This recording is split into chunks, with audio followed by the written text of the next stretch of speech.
네, 몸이 불편하지 않으시면 우리 다 같이 일어나셔서 하나님의 말씀을 같이 보도록 하겠습니다. 요한복음 3장 22절부터 30절까지 말씀을 교독해서 읽도록 하겠습니다. 그 후에 예수께서 제자들과 유대 땅으로 가서 거기에 함께 유하시며 세례를 베푸시더라. 요한도 살렘 가까운 에논에서 세례를 베푸니 거기 물이 많음이라. 그러므로 사람들이 와서 세례를 받더라. 요한이 아직 옥에 갇히지 아니하였더라. 이에 요한의 제자 중에서 한 유대인과 더불어 정결 예식에 대하여 변론이 되었더니 그들이 요한에게 가서 이르되 라비어 선생님과 함께 요단강 저편에 있더니 곧 선생님이 증언하시던 이가 세례를 베풀매 사람이 다 그에게로 가더이다. 요한이 대답하여 이르되 만일 하늘에서 주신 바 아니면 사람이 아무것도 받을 수 없느니라. 내가 말한 바 나는 그리스도가 아니요 그의 앞에 보내심을 받은 자라고 한 것을 증언할 자는 너희니라. 신부를 취하는 자는 신랑이나 서서 신랑의 음성을 듣는 친구가 크게 기뻐하나니 나는 이러한 기쁨으로 충만하였노라. 네, 30절은 다 같이 읽겠습니다. 그는 흥하여야 하겠고 나는 쇠하여야 하리라 하니라. 아멘. 아멘. 네, 자리에 앉아주시기 바랍니다. 제가 지난주에는 우리 지방에 모임이 있어서 지방에 참석하고 또 지방에 있는 목사님들을 만나면서 교제하는 시간을 가졌습니다. 특별히 한 목사님은 이제 새로 시카고에 담임 목사로 취임을 하게 되었는데 그 목사님이 원래 계셨던 교회는 애틀란타 베델교회 부교육자로 있었던 것이죠. 성결교회 중에서 가장 크게 부흥하는 교회가 애틀란타 베델교회입니다. 개척하셔서요, 그 목사님이 지금 2,000명 성도가 모이는 교회입니다. 그래서 애틀란타에서는 성결교 하면 굉장히 많이 사람들한테 인식이 돼 있고 많이 알려져 있습니다. 근데 그 목사님이 이런 얘기를 하시더라고요. 새가족부를 이렇게 하셨는데 한 번도 한 해 동안 한 주도 빠지지 않고 새가족이 안 온 적이 없었대요. 어떨 때는 막 50명씩 오기도 하고 100명씩도 오기도 하고 애틀란타가 아마 유입 인구도 많기도 하지만 많은 사람들이 이제 예배에 온다는 거죠. 그래서 제가 궁금했어요. 매년 이제 계속해서 새가족들이 많아지는 상황 속에서 야, 그래서 교회가 성장하는 거 아닌가요? 그리고 교회도 원칙도 새로 이전해서 교회당도 굉장히 크거든요. 근데 이제 그 질문을 하는 가운데 그 목사님이 이런 얘기를 하시더라고요. 그 담임 목사님이 막 목회 철학 가운데 하나는 무엇이냐면 분명한 것은 대부분 올 때요. 좋은 정말 준비된 성도님들도 오시지만 사실은 대부분은요. 그냥 큰 교회니까 이렇게 그냥 오시는 분들도 많다라는 거죠. 그러니까 뭐 자녀들에게 친구를 소개시켜 주기 위해서 그냥 그곳에 가장 큰 교회라고 하니까 그러니까 대부분은 사람들은 무리로 오는 경우라는 거죠. 근데 가만히 생각해 보니까 그 목사님의 목회 철학 중에 하나는 그 무리했던 사람들이 어떻게 그리스도의 제자로 나아가는가. 그게 바로 목회자의 몫이다라고 얘기하시더라고요. 근데 가만히 생각해 보니까 맞습니다. 교회에 오는 분들 중에 신앙이 성숙해서 오시는 분도 있지만 사실은 대부분은요. 그냥 호기심 혹은 이민 생활 가운데 그냥 사람들과의 관계, 때로는 뭐 비즈니스, 뭐 그런 관계 때문에 교회에 오시는 분이 대부분이라는 것이죠. 그런데 거기에 신앙이 머물러 있는 것이 아니라 그 한 분 한 분이 이제는 그리스도의 제자로 나아가는 것이 바로 목회자의 사명이다라는 것을 다시 한번 좀 새기게 되는 시간이 되었습니다. 그런 마음으로 오늘 요한복음을 말씀을 읽다 보니까 사도 요한 역시도 그 부분에 대해서 분명히 말씀 가운데 얘기하고 있는 것을 보게 됩니다. 우리가 잘 알다시피 요한복음 3장에서는요. 같은 예수님을 만났지만 전혀 다른 반응을 보이는 두 사람을 오늘 성경에서는 얘기하고 있습니다. 첫 번째 사람은 우리가 지난주에 함께 나눴던 니고데모고요. 또 한 사람은 오늘 본문에 등장하는 세례 요한을 얘기하고 있습니다. 니고데모는 우리가 잘 알다시피 유대인의 지도자입니다. 그리고 종교적으로 엘리트입니다. 사법, 행정 모든 권한들을 가지고 있는 사내들인 멤버 중에 한 사람입니다. 그가 예수님을 찾아왔습니다. 근데 찾아왔던 그 시각은 밤에 찾아왔습니다. 그 이유는 자신이 움직이는 그 모습이 사람들 눈에 띄지 않게 하기 위해서 혹시나 사람들 눈에 띄게 되면 예수님을 만나는 그 장면이 띄게 되면 자신이 가졌던 위치와 명예와 또 다른 사회적 안전에 대해서 사람들이 비방할까 봐 그 자리를 피하기 위해서 밤에 일부러 예수님을 찾아오는 것을 보게 됩니다. 그래서 니고데모의 솔직한 영적인 상태는 예수님을 그냥 알아보는 단계, 그 자리에 멈춰 있는 상황에서 예수님과의 대화가 펼쳐졌던 것을 지난주에 함께 나눴습니다. 반면에 세례 요한은요, 예수님을 만난 이후에 오히려 점점 작아지는 쇠락의 길로 걸어가는 모습을 보게 됩니다. 왜냐하면 사람들이 떠나기 시작합니다. 또 하나는 자신의 제자였던 세례 요한의 제자들조차도 이젠 예수님의 제자로 가게 되는 모습을 보게 됩니다. 오늘 성경을 기록하고 있는 사도 요한 역시도 자신의 처음 제자는 누구였냐면 세례 요한의 제자였거든요. 근데 이 세례요한의 증언하는 그 얘기를 듣고 바로 예수님한테 옮겨졌던 그 상황들이 펼쳐지게 되거든요. 그러니까 점점 영향력이요, 점점 축소되는 상황으로 펼쳐지는 인물이 오늘 본문의 세례요한입니다. 그런데 놀라운 사실은 뭐냐면 특별히 요한복음에 있어서 가장 위대한 신앙 고백이 바로 세례요한이 가장 쇠락의 순간, 가장 무너졌던 그 순간에 나왔다라는 사실입니다. 우리가 오늘 본문 말씀 읽는 것처럼 그는 흥하여겠고 나는 쇠하여지리라. 그러니까 요한복음에 있어서 가장 정말 참된 믿음의 신앙 고백이 바로 이 고백이거든요. 그러니까 사도 요한은 분명히 얘기합니다. 참된 믿음은 예수님을 만난 후 내가 무엇을 얻느냐가 아니라 오히려 무엇을 내려놓을 수 있느냐가 드러날 때 그게 바로 참된 믿음이다. 그래서 사도 요한은 그 부분을 분명히 얘기합니다. 오늘 본문에서는 우리에게 질문합니다. 과연 사명자는 무엇인가? 세례 요한은 그 질문 앞에서 이렇게 얘기합니다. 주님만 드러난다면 나는 괜찮다. 주님만 드러날 수 있다면 나는 괜찮다. 여러분, 오늘 이 고백을 통해서 정말 사명자의 본질을 말씀 가운데 살펴보려고 합니다. 여러분, 성경 인물 가운데요, 예수님께서 극찬한 정말 엄청난 칭찬을 했던 인물이라면 누구라고 하면 세례 요한입니다. 예수님이 직접 이렇게 얘기합니다. 여자가 낳은 자 중에 최고의 사람이다. 여러분, 인간적인 시선으로 보잖아요. 예수님이 이 말씀이 전혀 와닿지가 않습니다. 왜냐하면 그의 인생은 결코 화려하지 않습니다. 대부분의 시간을 광야에서 시간을 보냈습니다. 그리고 사람들에게 인기를 얻었던 시간은요, 고작 시간으로 따지면 1년밖에 되지 않습니다. 그리고 결국은요, 그는 헤롯의 왕의 죄를 지적하다가 감옥에 갇히게 됩니다. 그리고 결국은 참수형을 당하는 인생으로 끝나게 됩니다. 반면 그의 사역의 초기에 있어서는요, 놀라울 정도로 성공적이었어요. 왜냐하면 세례 요한의 가문은요, 제사장 가문이거든요. 그리고 나시린으로 살았거든요. 철저하게 광야에서 에세네 학파로서 하나님의 말씀을 계속 붙들고 살았었거든요.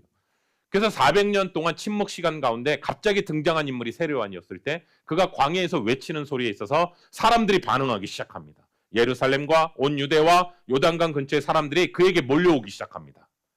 그리고 그에게 회개하며 죄를 자복하며 세례를 받는 장면이 펼쳐지게 되거든요. 광야에서 한 외치는 소리 하나일 뿐이었는데 사람들의 민족적인, 사람들의 마음 가운데 깊이 있었던 그 양심을 건드렸을 때 사람들은 반응하기 시작했던 것을 보게 되거든요. 그런데 예수님이 등장하자마자 이제는 급격히 달라지기 시작합니다. 사람들이요, 점차 예수님께로 이동되기 시작합니다. 그리고 세례 요한은 지금까지는 주목받았었거든요. 근데 어느 순간 주인공의 자리가 아니라 조연의 자리로 내려오게 되는 모습을 펼쳐지게 됩니다. 그럼에도 불구하고 예수님은 뭐라고 하냐면 그를 큰 자라고 인정하시는 이유가 분명합니다. 세상의 논리와 경쟁에 휩쓸리지 않고 하나님께 맡겨진 사명을 끝까지 붙드는 모습을 보게 됩니다. 그렇다면 오늘 말씀을 통해서 하나님은 이러한 사람을 어떻게 보실까? 오늘 본문은 우리에게 분명한 기준을 제시하고 있습니다. 첫 번째는 뭐냐면 하나님의 보시기에 큰 자는요, 비교하지 않고 하나님의 나에게 주신 분량을 붙드는 자가 바로 큰 자입니다. 여러분, 여기서 분량이라는 뜻은 이런 뜻입니다. 다른 사람과 비교해서 정해지는 것이 아니라 하나님께서 나에게 허락하신 시간, 환경, 은사, 그리고 사명의 범위를 분량으로 표현한 것입니다. 어떤 분에게는요, 누군가에게는 많은 사람이 모이게 하는 사역의 분량이 있으신 분이 있고요. 어떤 분에게 있어서는 한 사람만 끝까지 붙들며 자신의 분량에 맞게 살아가는 사람도 있습니다. 중요한 것은요, 크기가 아니라 그 분량이 하나님께로부터 왔느냐는 거예요. 여러분, 오늘 요한의 제자들은 세례요한에 와서 이렇게 말합니다. 요한복음 3장 26절부터 27절 말씀입니다. 그들이 요한에게 가서 이르되 랍비여, 선생님과 함께 요단강 저편에 있더니 곧 선생님이 증언하더니가 세례를 베풀매 사람이 다 그에게로 가더이다. 요한이 대답하여 이르되 만일 하늘에서 주신 바 아니면 사람이 아무것도 받을 수 없느니라. 아멘. 아멘. 요한의 제자들이요, 세례 요한의 제자들이 예수님을 누구라고 뭐라고 얘기하냐면 이라는 단어를 사용해요. 이라고 부른 분이. 근데 여러분, 이걸 딱 읽었을 때 굉장히 무례하다. 어떻게 예수님은 이라는 단어를 사용하지? 예, 단지 무례해서가 아니라 아직 그들의 눈에는요, 예수님을 하나님의 시선으로 보지 못하고 있다는 것을 드러내는 거예요. 사람의 기준으로 보면 예수는 누구라고요? 목수의 아들이요. 그리고 나사렛에서 태어난 사람이요. 그런데 하늘의 기준으로 보면 그분은 하나님의 아들이신 거죠. 그러니까 예수님을 사람의 기준으로 보면 이가 되는 거예요. 이. 그러나 믿음의 고백으로 하게 되면 주님으로 보이는 것을 보게 되는 것이죠. 여러분, 이 질문은요, 오늘 살아가고 있는 우리에게도 동일하게 질문이 됩니다. 우리가 예수님을 필요할 때만 찾는 분으로 생각하잖아요. 그러면 이입니다. 이. 그런데 인생의 주인으로 모시게 되잖아요. 그러면 주님이십니다. 예수님을 어떻게 부르느냐가 내가 지금 어디에 서 있는가를 보여주는 거예요. 예수님을 이라고 부를 때는 여전히 내 중심은 나예요. 그런데 예수님을 주님이라고 고백하게 되잖아요. 그럼 내 중심에는 주님이 서 있는 거예요. 세례요한의 제자들 질문에 세례요한은 단호하게 이렇게 대답합니다. 뭐라냐면 만일 하늘에서 주신 바 아니면 사람은 아무것도 받을 수 없느니라. 여러분, 사명자는요, 하늘에 속한 것과 하늘에 속하지 않은 것을 구별할 줄 아는 사람입니다. 요한은요, 사람의 인기 얻는 거, 사람들이 움직이는 거, 그 모든 것조차도 하나님의 주권 아래에 있다라는 것을 인정하는 것입니다. 여러분, 우리가 자꾸 마음이 흔들리는 이유는요, 우리 마음속 깊이 뭐가 있는지 아세요? 비교하기 때문이에요. 그러나 예수님을 깊이 만난 사람은요, 비교로 반응하는 게 아니라 하나님이 나에게 주신 분량에 반응하기 때문에 평안함이 있습니다. 하나님이 내게 맡기신 자리와 역할을 받아들일 때 다른 사람의 성공은요, 더 이상 나에게 위협이 되지 않습니다. 세례요한은 예수님이 누구신지 분명히 알았고, 그는 예수님을 가리켜 이렇게 얘기하거든요. 보라, 세상 죄를 지고 가는 하나님의 어린 양이로다. 그러니까 그 고백 속에 예수를 누구로 바라봤냐면 메시아로 바라본 것이고, 우리의 죄를 대신 짊어질 구속자이신 예수 그리스도심을 신학적으로도 담겨진 의미가 바로 이 표현인 것이죠.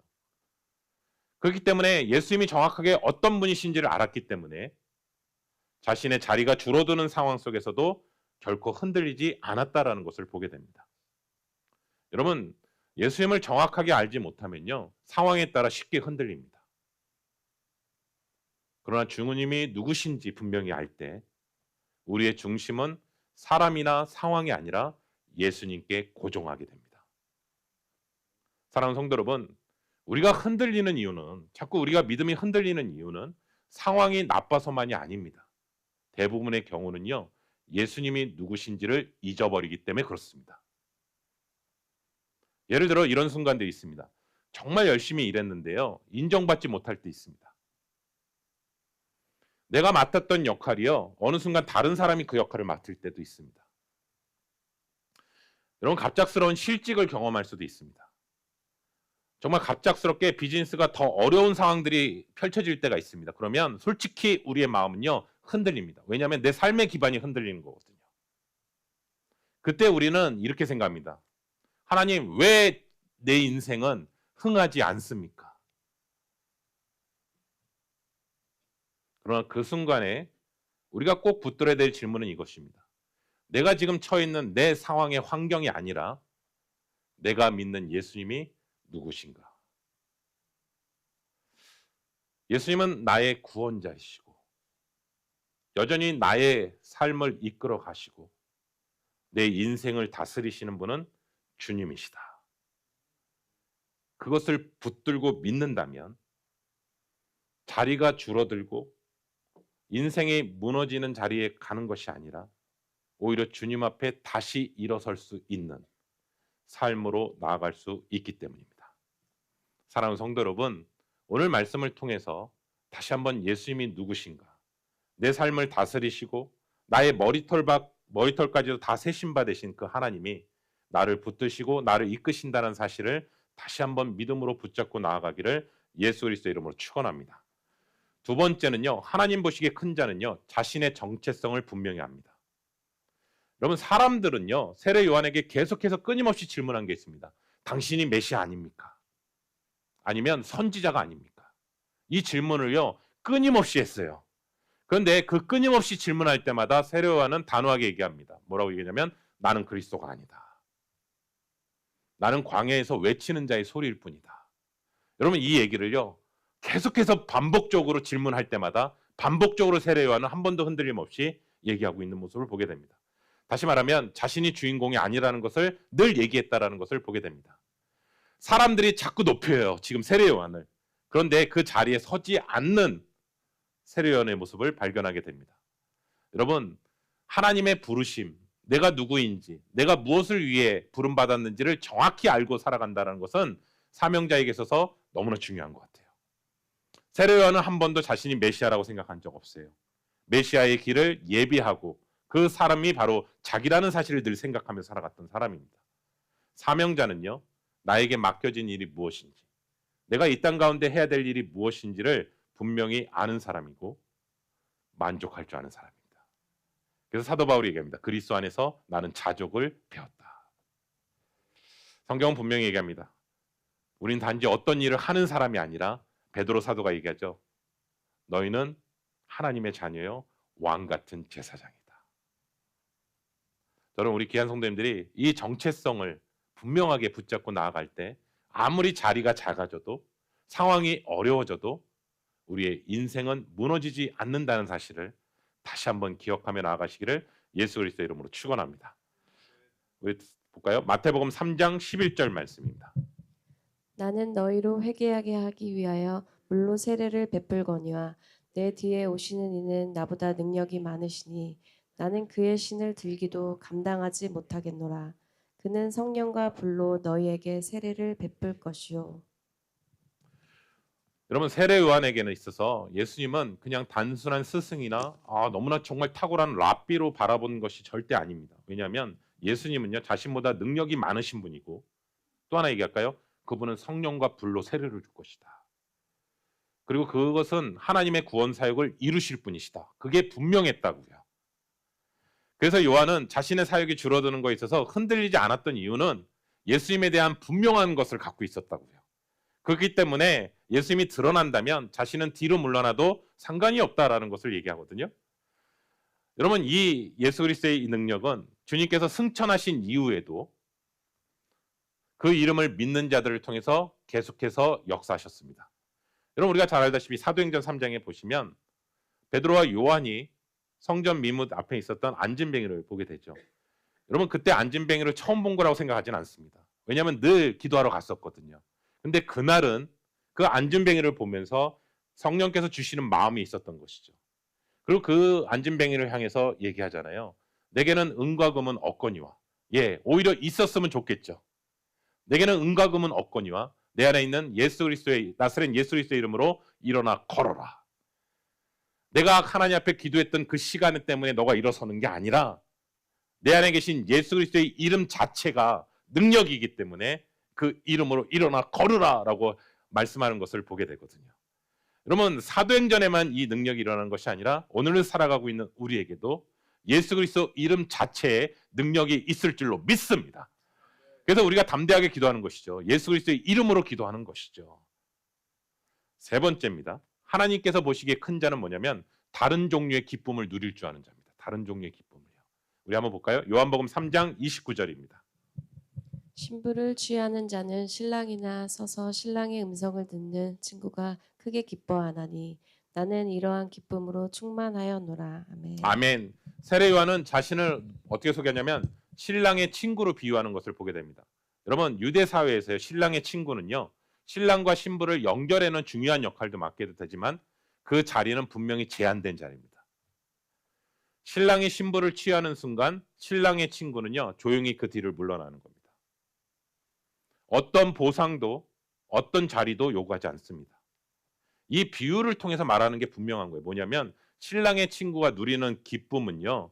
자기가 주목받는 기쁨이 아니라 신랑이 드러나는 것을 보는 기쁨이란 뜻이에요. 그래서 세례 요한은 이렇게 얘기하는 거였어요. 나는 이러한 기쁨으로 충만하노라. 이러한 기쁨으로 충만하노라. 여러분 이 고백은요. 체념이 아니에요.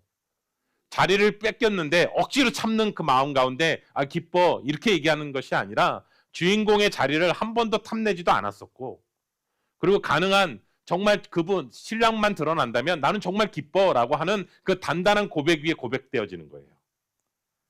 여러분 신랑이 나타난 자리는요. 어느 누구도요. 신랑 친구에게 주목하지 않습니다. 그럼에도 불구하고 신랑의 친구는 괜찮은 거예요. 왜냐하면 그 자리에 신랑이 있기 때문에요. 세례 요한은요. 자신이 쇠함을 얘기하잖아요. 쇠함을.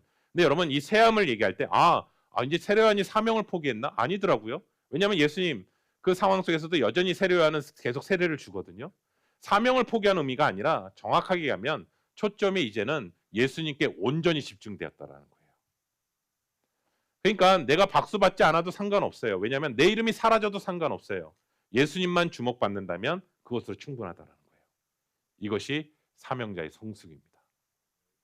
그러면 C.S. 루이스가 쓴 책 중에 천국과 지옥의 대화라는 책의 내용 중에 한 우화를 소개하거든요. 근데 그 우화가 이렇게 얘기합니다. 천국문에 이르게 되면 천국문 앞에 있는 문지기가 있는 거예요. 그럼 천국에 들어오는 사람들에게 꼭 질문한다라는 거예요. 그 질문이 뭐냐면 당신은 예수님 때문에 기뻐하며 살으셨습니까? 이 질문을 꼭 한다라는 거예요. 그러면 이 질문을 하는 중요한 이유는 뭐냐면 천국은요. 예수님이 최고의 기쁨인 사람들이 들어오는 곳입니다. 천국은 예수님으로 충만한 곳이에요. 그렇죠? 천국은요. 모든 영광이 예수님께 집중되어 있거든요. 그러면 사랑하는 성도 여러분, 세례 요한처럼 예수님을 기뻐하는 사람으로 나아가야 된다는 것이죠. 내가 드러나는 기쁨이 아니라 예수님이 드러나는 것을 통해 기뻐하는 사람이요. 그 사람이 바로 하나님 보시기에 큰 자이다. 그리고 예수님께서는 세례 요한을 향해 큰 자라고 하신 이유를 하나 더 분명히 얘기합니다. 우리 30절 말씀 다 같이 읽겠습니다. 그는 흥하여야 하겠고 나는 쇠하여야 하리라 하니라. 아멘. 아멘. 저는 이번 주 내내 요한복음 3장 30절 말씀을 묵상을 계속한 거예요. 그 말씀 묵상하다 보니까 사도 요한, 세례 요한의 시선은요 분명하더라고요. 무엇을 얻었는가가 아니라 정말 무엇을 내려놓을 수 있는가. 가만히 생각해보니까 무리는요 무엇을 얻으려고만 해요. 근데 제자는요 그리스도 앞에 내려놓는 사람이더라고요. 여러분 이 차이가 니고데모와 세례 요한을 갈라놓습니다. 그렇기 때문에 여기서 흥함은 단순하게 성공을 얘기하는 게 아니라 하나님의 나라의 확장을 얘기하는 단어입니다. 쇠함은 실패가 아니라 나의 자아가 작아지는 영적인 과정입니다. 이것이 하나님의 나라의 역설적인 우리를 향한 성적표입니다.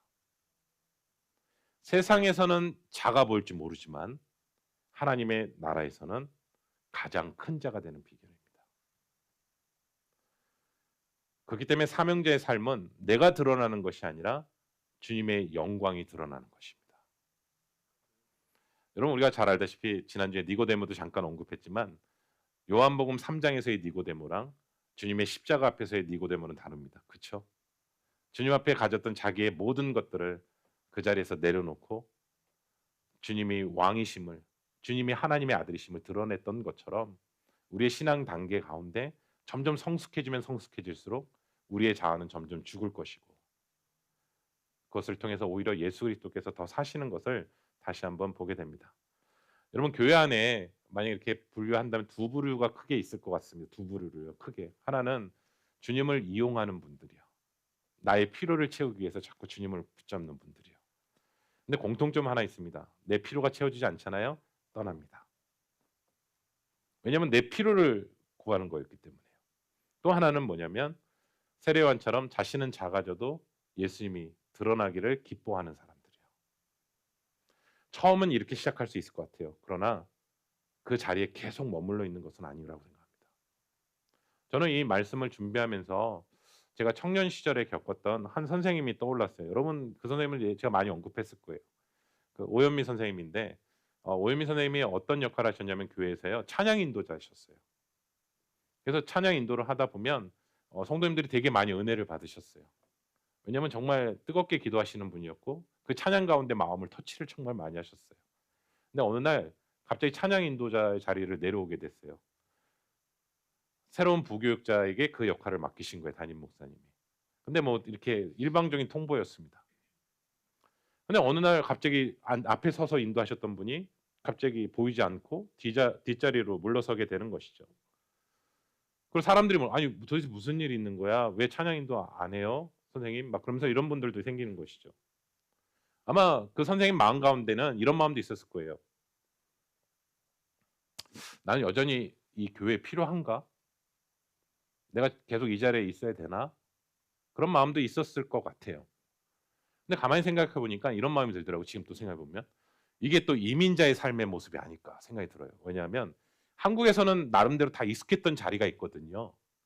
근데 이민 왔을 때 나한테 익숙한 자리에 시작하는 게 아니라 대부분은 나에게 있어서 한 번도 경험해 보지 않은 낯설은 자리에서부터 시작할 때가 있거든요. 그러니깐 말도 그렇고 일도 그렇고 관계도 그렇고 이민자로서 왔을 때 새로 다시 처음부터 시작해야 되잖아요. 대부분 높아진 위치에서 시작하는 게 아니라 가장 낮아진 위치에서부터 시작되거든요. 아마 이 시간들은 우리에게도 다 있었던 것 같아요. 생각해 보니깐 그 선생님한테 제가 또 이런 질문을 한 적이 있어요.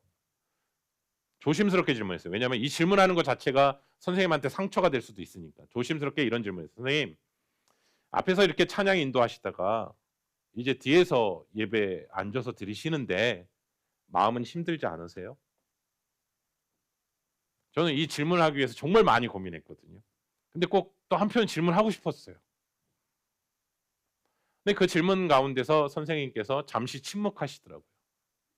침묵하시면서 이렇게 얘기하셨어요. 제 이름을 부르시더라고요. "광재야, 내가 앞에 설 때는 사람들이 참 나를 많이 보더라, 시선이. 그리고 나도 사람들의 시선을 많이 봤어. 그런데 막상 내가 내려와 보니까 예수님이 더 잘 보이더라. 그래서 나는 지금 이 자리가 오히려 더 좋아." 여러분, 저는 그 고백은 결코 체념이 아니었습니다. 상처를 모른 척하는 말도 아니었습니다. 근데 여러분 가만히 생각해 보면 역설이 항상 있어요. 평안은요, 아픔을 통과한 사람이 느낄 수 있는 마음입니다. 아멘이시죠? 정말 내 자아가 죽고 그 아픔이 있는 가운데서 하나님만이 채워주시는 그 마음을 느꼈을 때 그때 비로소 평안이라는 단어가 오게 됩니다. 그 선생님이 예배 인도 안 하고 다른 교육자분이 하니까 사람들이 웅성대긴 했습니다. "아니 선생님이 훨씬 더 잘하는데 더 은혜롭게 하는데 왜 굳이 바꾸셨지?" 이런 얘기가 시작되는 거예요. 근데 어느 순간부터 사람들의 시선 가운데 또 하나 놓쳤던 게 있더라고요. '아 인도자를 봤구나.' 근데 어느 순간 주님이 보이기 시작하는 것이죠. 맞습니다. 우리가 순간 자꾸 인도자를 볼 때가 있거든요, 익숙해져서. 근데 주님을 봐야 되는 것이죠. 인도자가 누구냐가 중요한 것이 아니라 그 자리에 계시는 주님을 바라보는 것이 중요하다는 것을 보게 됩니다. 예배는 더 화려해지진 않았습니다. 그런데요, 달라진 게 있습니다. 더 예배 가운데 주님을 보는 시간이 됐습니다. 저는 오늘 말씀을 이렇게 적용하면서 이런 마음이 듭니다. 주님, 제 인생이 정말 작아져도 괜찮습니다. 다만 예수님만 더 분명해지게 하여 주시옵소서. 여러분, 오늘 이 자리가 여러분들이 자꾸 쇠락의 길을 걸어가고 있다면 역설적으로 저는 여러분에게 얘기합니다. 하나님이 일하실 자리가 커져가고 있구나. 내가 정말 마음속에 내려놓기 시작할 때 주님이 여러분의 마음 가운데 일하기 시작하시는 분이심을 오늘 말씀을 통해 다시 한번 붙잡고 나아가시기를 소원합니다. 주님은 흥하셔야겠고 나는 쇠하여 지리라. 아멘.